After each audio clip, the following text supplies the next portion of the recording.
ตอนเช้าของวันที่16กันยายน2025อยู่ที่ห้องประชุมชั้น3สำนักงานปกครองเมืองคำเกิดได้จัดพิธีมอบโอนหน่วยงานคุ้มครองพลเมืองโครงการภายในเมืองมาขึ้นกับกองบัญชาการป้องกันความสงบเมืองคำเกิด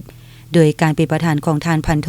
ธานูไซแสนอนงคณะประจำภาคเมืองหัวหน้ากองบัญชาการป้องกันความสงบเมืองคำเกิดมีบรรดาคณะบริหารงานภาคเมืองหัวหน้าองค์การออมข้างตำรวจฮอดเลขาภาคบาลในเทศบาลเข้าร่วมอย่างพร้อมเพรียง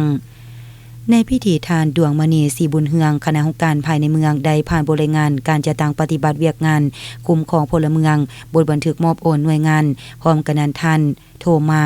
บุญสูงจ่าจงบางคณะจัดตั้งเมืองได้ขึ้นผ่านข้อตกลงว่าด้วยกันมอบโอนเวียกงานบุคลากรจากแผนกภายในแขวงและห้องการภายในเมืองไปขึ้นกับกองบัญชาการป้องกันความสงบแขวงและกองบัญชาการป้องกันความสงบเมืองมีพนักงานจำนวน3สหายที่ถูกมอบโอนขึ้นกับกองบัญชาการป้องกันความสงบเมือง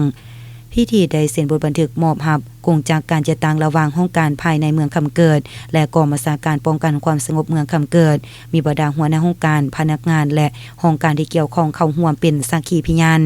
ในตอนท้ายประธานพิธียังได้โอลมและให้ทิศสีนำเติมอีก